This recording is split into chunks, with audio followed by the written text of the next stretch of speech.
बंगाल के गवर्नर का जनरल दूत हाजिर हुआ। क्या आप अनुमान कर सकते हैं कि वो क्या संदेश लाया होगा?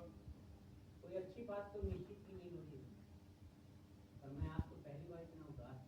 हम निराश नहीं है, चिंतित है। क्या हमारी चिंता उपयुक्त नहीं है? उपयुक्त है उपयुक्त। दूत को ससम्मान हाजिर करो। जो कुछ सामने आएगा उसका हम हिम्मत के साथ सामना करेंगे। दूत को हाजिर किया जाए।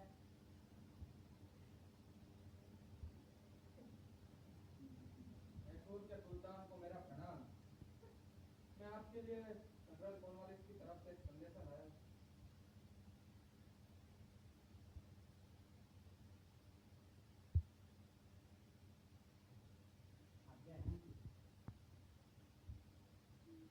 सुनाइए, क्या लिखते हैं जनरल?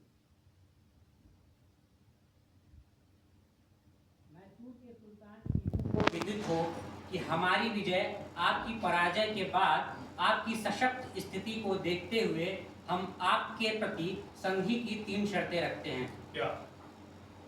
पहली शर्त यह है कि युद्ध में अंग्रेजी सेना के क्षतिपूर्ति के स्वरूप में आपको 3 करोड़ 30 लाख की राशि एक मुश्त देनी होगी।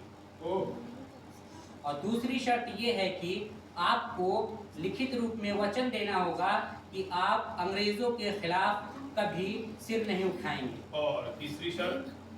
तीसरी शर्त यह है कि पढ़िए महामंत्री, हम किसी भी स्थिति के लिए तैयार हैं। मेरी जबान मेरा साथ देने से इनकार कर रहा है। तीसरी शर्त यह है कि आपको अपने शहजादे को अंग्रेजों के पास जमानत के तौर पर रखने होंगे। ओ नहीं, हम हार गए हैं, इसका यह मतलब नहीं कि हमने हिम्मत भी हार दी है। आखिर इस शर्त का क्या मतलब है? लिखते हैं कि जब तक आप अंग्रेजों के खिलाफ तलवार नहीं उठाएंगे तब तक आपके शहजादे सुरक्षित रहेंगे। परंतु क्या? जब हम उन्हें लिख कर देने को तैयार है फिर भी उन्हें भरोसा नहीं। हमसे जमानत मांग रहे हैं, हमसे हमारे जिगर के टुकड़े मांग रहे हैं। ये नहीं हो सकता, कभी नहीं हो सकता। मुझे नाचीज की राय में जल्दबाजी में फैसला न ले। जनरल कॉर्नवालिस तुरंत ही शर्तें पूरी करने के लिए नहीं कहा, वे हमें सोचने के लिए मोहलत दे रहे। हाँ, हमें सोचने के लिए समय चाहिए। तब तक जनरल के दूत को अतिथि गृह में ठहराने की व्यवस्था कर दे। दूत को ससम्मान शयन कक्ष में विश्राम के लिए बोल दिया।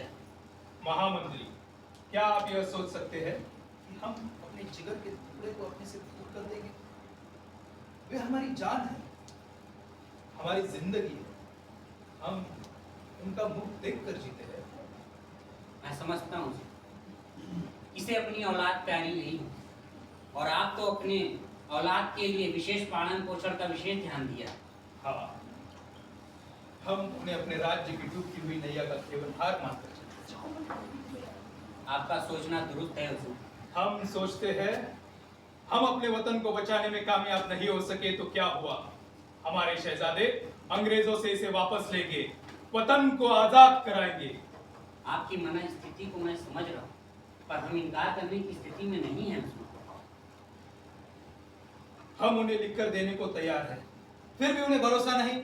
हमसे जमानत मांग रहे हैं, हमसे हमारे जिगर के टुकड़े मांग रहे हैं। मेरे मस्तिष्क में एक युक्ति आ रही है। क्या? शहजादे के स्थान पर हम किसी अन्य लड़के को अंग्रेजों के पास भेज दें। क्या कहना चाहते हैं आप?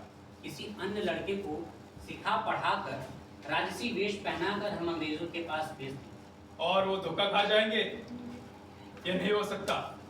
मैं पिता हूँ, जिस प्रकार मैं अपने पुत्र पर जान छिड़कता हूँ उसी प्रकार हर पिता अपने पुत्र से प्यार करता होगा। जैसे मेरे बेटे वैसे सबके बेटे। आपके शहजादे और प्रजा के बच्चों में बहुत फर्क है। शहजादों के ऊपर कंधों पर सल्तनत का भार, कल उन्हें राज्य संभालना होगा। क्या साधारण बच्चे ऐसा कर सकेंगे? परंतु शहजादों की रक्षा करना राष्ट्र की रक्षा करना है। कुछ भी हो, हमारा दिल नहीं मानता कि हम अपने बच्चे के लिए दूसरे के बच्चे की बलि दें। प्रजा राजा पर बलिदान के लिए ही होता है हुजूर। आज के युद्ध के परिणाम स्वरूप जो जनहानि हुई है, एक बच्चे की बलि देकर अगर उसे रोका जा सके तो ये अनपेक्षित न होगी। पर यह कोई अच्छी बात नहीं। हम कभी इसकी इजाजत न देंगे। अच्छे बुरे की छोड़िए हुजूर, आज की परिस्थिति में शेष एक यही मार्ग। मेरे समझ में नहीं आता। ये सब मुझ पर छोड़ दीजिए। आपके वफादारों की कमी नहीं है इस राज्य में। राज्य में सैकड़ों ऐसे लोग हैं जो आपके खून के जगह पसीने देने को तैयार हैं। आप एक बार क्या तो देखिए।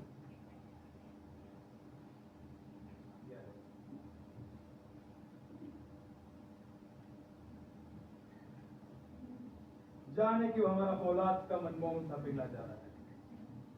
औलाद के मोह ने इसे कमजोर बना दिया है या हमारे निर्णय ने इसे शिथिल कर दिया है। शायद हमने ठीक नहीं किया। टीपू की जान, मेरे बच्चे, मैं इस समय शिद्दत से तुम्हारी जरूरत महसूस कर रहा था। बाबा जान, आपने याद किया पार्टी बाजार बाजार से आप हकीकत में वही करना चाहिए इसका तो आपको दिल आते नहीं दिया है। क्या समझते हैं आप क्या करेंगे हम? बाबा जान के बच्चे की अंग्रेजी हुकूमत से हमें आपसे बताओ जमात मांगा है। हाँ सच है। आप में भेज दे। काश तुम समझ सकते कि अपने जिगर के टुकड़े को अपने से दूर करना कितना मुश्किल है। और वो भी जिगर के टुकड़े होगी जरा हमारी जगह भिड़ना चाहते हैं। आपसे किसने कहा? हम आपके पास आ रहे थे इत्तेफाक से कि हमने आप तक बातचीत का ऐसा सुन लिया। आपके वजह आपसे प्यार करती आपकी जान छूटती है। क्या उनकी दादी यही होगा कि नहीं बच्चे, मैं पिता हूँ। जिस प्रकार मैं अपने पुत्र पर जान छिड़कता हूँ उसी प्रकार हर पिता अपने पुत्र से प्यार करता होगा। मैं किसी के बच्चे की बलि नहीं दूंगा। तो आप हमें भेज दे और अपनी ताकत बढ़ाए और जब यहाँ तैयार हो जाए तो हमने करके हमें छुड़ा जाए। वे तुम्हें बतौर जमानत मांग रहे हैं। अगर हम हमला करेंगे तो खुदा ना करे। तो क्या आप हमारे मोह के कारण अपने फर्ज को बुला देंगे? नहीं बाजान, ऐसा यकीन न कीजिए। अपने औलाद के प्रति आपका मोह, आपकी देर, आपकी बुद्धि पर चिल लगा देगा। मेरी जान, मेरे बच्चे, मैं अपने वतन को अपना बेटा दे दूंगा। वतन के लिए सब कुछ करूंगा। चलो चलने की तैयारी करो।